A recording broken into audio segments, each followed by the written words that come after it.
ಸ್ತ್ರೀಯರಲ್ಲಿ ಎರಡ್ ತರ ಸ್ತ್ರೀಯರು ಕಾಣ್ತಾರೆ. ಒಂದು ವಿದ್ಯಾಮಾಯೆ, ಒಂದು ಅವಿದ್ಯಾಮಾಯೆ. ಅಂದ್ರೆ ಒಂದು ವಿದ್ಯಾ ಹೆಂಡತಿ, ಒಂದು ಅವಿದ್ಯಾ ಹೆಂಡತಿ.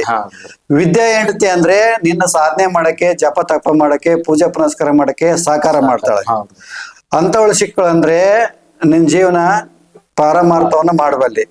ಅವಿದ್ಯಾಮಾಯಿ ಏನಾದ್ರೂ ಸಿಕ್ತು ಅಂದ್ರೆ, ಅವಿದ್ಯಾ ಹೆಂಡತಿ ಏನಾದ್ರೂ ಸಿಕ್ಳೆ ಅಂದ್ರೆ, ನನ್ಗೆ ತಂದಾಕು, ದುಡ್ದಾಕು, ನನ್ನ ನೋಡಿಕ, ನನ್ನ ಸುಖ ಕೊಡ್ಕಂತ ಇರು, ನೀನ ದೇವ್ರು ದಿಂಡ್ರ ಅಂತ ಹೋಗ್ಬೇಡ, ನನ್ನನ್ ಮಾತ್ರ ನೋಡು. ಇಂಥವಳು ಏನನ್ನ ಸಿಕ್ಬಿಟ್ರು, ಪೂರ್ತಿ ಪ್ರಾಪಂಚಿಕಳು ಇಂಥವಳು ಅವಿದ್ಯೆ ಹೆಂಡತಿ, ಇಂಥವಳು ಏನೋ ಸಿಕ್ಬಿಟ್ರೆ ನಿನ್ ಜೀವನ ನರಕ ಆಗಿ ಹೋಗುತ್ತೆ. ಆದ್ರೆ ಆದಷ್ಟು ಭಗವಂತನಲ್ಲಿ ಪ್ರಾರ್ಥನೆ ಮಾಡ್ಕೊ, ನನಗೆ ವಿದ್ಯೆ ಮಾಯೆಯಿಂದ ಕೂಡಿರುವ ಹೆಂಡತಿಯೇ ನನಗೆ ಪ್ರಾಪ್ತಿ ಆಗ್ಬೇಕು ಅಂತಂದು ಭಗವಂತನಲ್ಲಿ ಪ್ರಾರ್ಥನೆ ಮಾಡ್ಕೋಬೇಕು.